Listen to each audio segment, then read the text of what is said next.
సుమన్ టీవీలో మీ personal and business promotions కోసం కింది నెంబర్కి కాంటాక్ట్ చేయండి. విశాఖ స్టీల్ ప్లాంట్ కోసం స్టీల్ ప్లాంట్ వద్దే 2 లక్షల మంది విశాఖ ఉక్కు కార్మికుల కుటుంబాలు, విశాఖ ప్రజలు, ఉక్కు ఉద్యోగులతో భారీ సమావేశాన్ని ఏర్పాటు చేశారు గత ప్రభుత్వంలో మా అధినేత పవన్ కళ్యాణ్ గారు.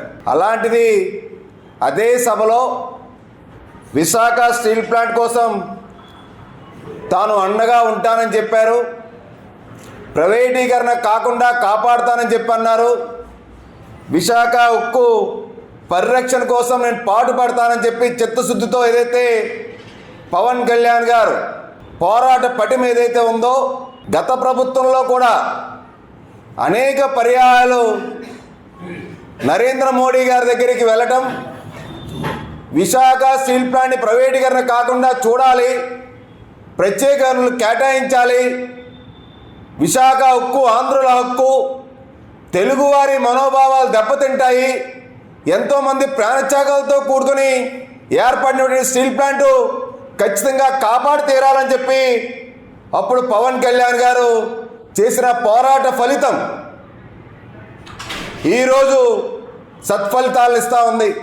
ఎన్నికల సమయంలో కూడా మా అధినేత పవన్ కళ్యాణ్ గారు పెందుర్తి సభలో కావచ్చు, గాజువాక వారాయి సభలో కావచ్చు, 1 టౌన్ వారాయి సభలో కావచ్చు, 3 వారాయి సభల్లో కూడా విశాఖ స్టీల్ ప్లాంట్ని మేము ఆదుకొని తీరుతాము, ప్రైవేటీకరణ కాకుండా నేను కాపాడుతానని చెప్పి విశాఖ ప్రజలకి, ఉత్తరాంధ్ర ప్రజలకి భరోసా ఇచ్చిన మాట ఒకసారి మళ్ళీ గుర్తు చేస్తూ ఉన్నాం. ఏదైతే వ్యతిరేక పోరాట సమయంలో ఇప్పుడు ముఖ్యమంత్రి చంద్రబాబు నాయుడు గారు విశాఖపట్నం విమానాశ్రయంలో ఉండేటప్పుడు స్టీల్ ప్లాంట్ కార్మికులు వచ్చి స్టీల్ ప్లాంట్ని ఆదుకోవాలి, స్టీల్ ప్లాంట్ ప్రైవేటీకరణ కాకుండా కాపాడాలని చెప్పి అప్పుడు ఉక్కు కార్మికులు ఏదైతే చంద్రబాబు గారికి విన్నవించుకున్నారో, ఆ రోజు నిండు మనసుతో ముఖ్యమంత్రి చంద్రబాబు గారు స్టీల్ ప్లాంట్ ప్రైవేటీకరణ కాకుండా కాపాడుతానని చెప్పి భరోసానిచ్చి, హామీ ఇచ్చి స్టీల్ ప్లాంట్ కార్మికుల్లోని, స్టీల్ ప్లాంట్ కార్మికుల కుటుంబాల్లోని ఒక ఆత్మస్థైర్యాన్ని నింపగలిగారు. అంతేకాదు యువనేత నారా లోకేష్ గారు యువగలం పాదయాత్రలో గాజువాకలో ముగింపులో భాగంగా స్టీల్ ప్లాంట్ వైపుగా పర్యటించినప్పుడు అక్కడ శిబిరంలో ఉన్నటువంటి దీక్ష చేస్తున్నటువంటి ఉక్కు కార్మికులకి అండగా బాసలుగా నిలిచి స్టీల్ ప్లాంట్ ఎటువంటి పరిస్థితుల్లో ప్రైవేటీకరణ కానివ్వను, నేను కాపాడి తీరుతాం, మేము ఖచ్చితంగా మా ప్రభుత్వం వస్తుంది, స్టీల్ ప్లాంట్కి అండగా నిలబడుతుంది, ఆదుకుంటుంది, స్టీల్ ప్లాంట్ అనేది తెలుగు ప్రజలు ఇవాళ హక్కు అని చెప్పినటువంటి యువనేత నారా లోకేష్ గారు యొక్క ఇచ్చిన మాట ఇవాళ నిలబెట్టుకునే తీరైతేనేమి, ఈ ముగ్గురు చంద్రబాబు గారు, పవన్ కళ్యాణ్ గారు, లోకేష్ గారు మోడీ గారితో మాట్లాడి, ఉక్కు శాఖ మంత్రి కుమారస్వామి గారితో మాట్లాడి ఇవాళ విశాఖ ఉక్కుకి ఊతమిచ్చేలాగా, ఊపిరి పోసేలాగా, వెంటిలేటర్ మీద ఉన్నటువంటి విశాఖ స్టీల్ ప్లాంట్కి ఇవాళ ఆక్సిజన్ ఇచ్చి ఇవాళ పెద్ద ఎత్తున కాపాడారు. 100 రోజుల కొద్దీ స్టీల్ ప్లాంట్ ఉద్యోగులు దీక్షలు చేస్తూ ఉన్నారు. వాళ్ళ పోరాట ఫలితం ఇవాళ స్టీల్ ప్లాంట్ ఇవాళ విజయం. అలాగే వారం రోజుల పాటు మా రాష్ట్ర తెలుగుదేశం పార్టీ అధ్యక్షులు పల్లా శ్రీనివాసరావు గారు దీక్ష చేపట్టారు, ఆమరణ దీక్ష చేపట్టారు. స్టీల్ ప్లాంట్ ప్రైవేటీకరణ కాకుండా కాపాడే విధంగా గత ప్రభుత్వంలో ఆయన పోరాట ఫలితం మాజీ మంత్రి, అప్పటి ఉత్తర నియోజకవర్గ శాసనసభ్యులు తెలుగుదేశం పార్టీ గంటా శ్రీనివాసరావు గారు ఏకంగా తన శాసనసభ సభ్యత్వానికి రాజీనామా చేశారు స్టీల్ ప్లాంట్ ప్రైవేటీకరణ వ్యతిరేకంగా. అంతేకాదు ఇప్పుడు గెలిచినటువంటి భరత్ గారు, ఎంపీ భరత్ గారు ఎన్నికల్లో కానీ, ఎన్నికల్లో గెలిచిన తర్వాత కానీ పదే ఉక్కు శాఖ మంత్రితో, ప్రధానమంత్రి మోడీ గారితో, అలాగే పార్లమెంట్లో కూడా ప్రస్తావించి స్టీల్ ప్లాంట్ని ఆదుకోవాలి ఆర్థికంగా మీరు అని చెప్పినటువంటి ఎంపీ భరత్ గారు, వీళ్ళందరూ సాధించిన విజయం ఇవాళ ప్రధానమంత్రి మోడీ గారు స్టీల్ ప్లాంట్ కోసం చేసినటువంటి కృషి, వీళ్ళందరి యొక్క పోరాట ఫలితం దక్కింది.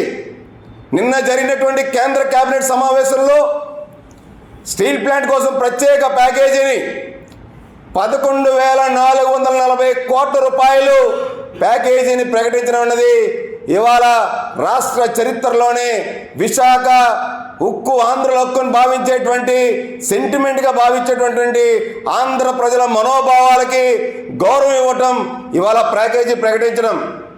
ఒక 11,440 కోట్లే కాదు, కూటమి ప్రభుత్వం వచ్చిన వెంటనే ఏదైతే కేంద్ర ఉక్కు శాఖ మంత్రి 3 నెలలకే వచ్చి పర్యటించి వెళ్ళిన వెంటనే విశాఖ ఉక్కుకు 2 పర్యాయాలు 500 కోట్లు ఒకసారి, 1,150 కోట్లు ఒకసారి, 1,650 కోట్ల రూపాయలు కూటమి ప్రభుత్వం ఏర్పడిన 3 నెలలకే ఆర్థికంగా సాయం అందించారు. కూటమి మంచి కోసం ఆలోచించింది. కూటమి ప్రభుత్వం ఇవాళ ఉక్కు పరిశ్రమ కోసం, స్టీల్ ప్లాంట్ కోసం ఆలోచించి ఇవాళ విజయం సాధించింది. కూటమి ప్రభుత్వం ఏర్పడిన 3 నెలలకే 1,650 కోట్ల ప్యాకేజీని ప్రకటించడం, ఇప్పుడు మళ్ళీ ఇంత పెద్ద ప్యాకేజీని ప్రకటించడం అంటే స్టీల్ ప్లాంట్ కష్టకాలంలో గతంలో కూడా చంద్రబాబు నాయుడు గారు, అప్పటి ప్రధాని వాజ్పేయి గారు స్టీల్ ప్లాంట్ వెంటిలేటర్ మీద ఉన్న పరిస్థితి. అప్పుడు ఇదే చంద్రబాబు నాయుడు గారు, అప్పుడు ప్రధాని వాజ్పేయి గారు 3,000 కోట్ల రూపాయలు విశాఖ స్టీల్ ప్లాంట్కి ఇచ్చి ఆదుకొని నిలబెట్టిన సంగతి. అటువంటి వ్యక్తులు, అంత గొప్ప మహా వ్యక్తులు అటల్ బిహారీ వాజ్పేయి గారు, అలాగే చంద్రబాబు గారు.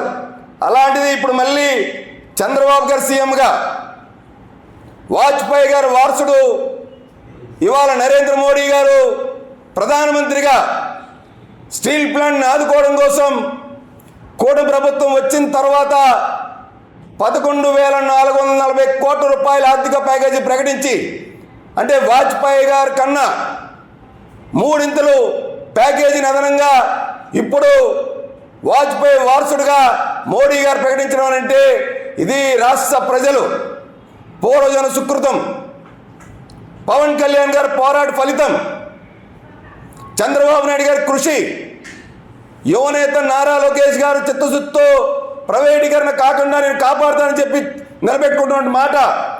అటువంటిది ఇవాళ స్టీల్ ప్లాంట్ని కాపాడుకునే దానికి ఇంత పెద్ద ఎత్తున ప్రకటించడం అన్నది సంక్రాంతి కానుకగా ఆంధ్రుల మనోభావాలకి గౌరవం ఇచ్చేలాగా మేము భావిస్తూ ఉన్నాం.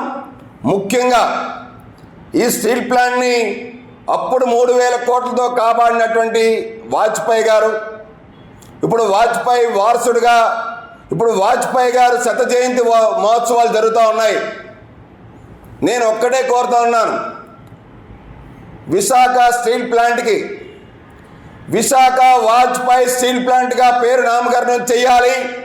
ఎందుకంటే కష్టకాలంలో 2 పర్యాయాలు కూడా అప్పుడు వాజ్పేయి గారు, చంద్రబాబు గారు ఎలాగైతే 3,000 కోట్ల రూపాయలతో స్టీల్ ప్లాంట్ ఆదుకున్నారో, ఇప్పుడు 11,440 కోట్ల రూపాయలతో ఇప్పుడు ఏదైతే మళ్ళీ భారీ ప్యాకేజ్ ఇచ్చి ఆదుకునేటువంటి కార్యక్రమం చేపట్టారో, దీనికి కృతజ్ఞులుగా ఉండాలంటే దీన్ని విశాఖ వాజ్పేయి స్టీల్ ప్లాంట్గా నామకరణం చేసి వాజ్పేయి గారి 100వ జయంతి ఉత్సవాల్లో ఏదైతే జరుగుతున్నాయో దాంట్లో ప్రతిపాదన పెట్టాలని చెప్పి పార్టీలకు అతీతంగా ఉక్కు కార్మికులకు బాసటగా ఉక్కు కార్మికులు త్యాగం చేసినటువంటి ఉక్కు ఏదైతే ఏర్పడిందో స్టీల్ ప్లాంట్, దాంట్లో భాగంగా ఈ నిర్ణయం తీసుకోవాలని చెప్పి కూడా నేను మనస్ఫూర్తిగా కోరుకుంటూ, స్టీల్ ప్లాంట్కి ఆర్థిక సాయం చేస్తూ ప్రైవేటీకరణ కాకుండా తీసుకున్నటువంటి కేబినెట్ నిర్ణయం ఏదైతే ఉందో దానికి జనసేన పార్టీ నుంచి పవన్ కళ్యాణ్ గారి పోరాట ఫలితం ఏదైతే ఉందో ఆయన పోరాట స్ఫూర్తితో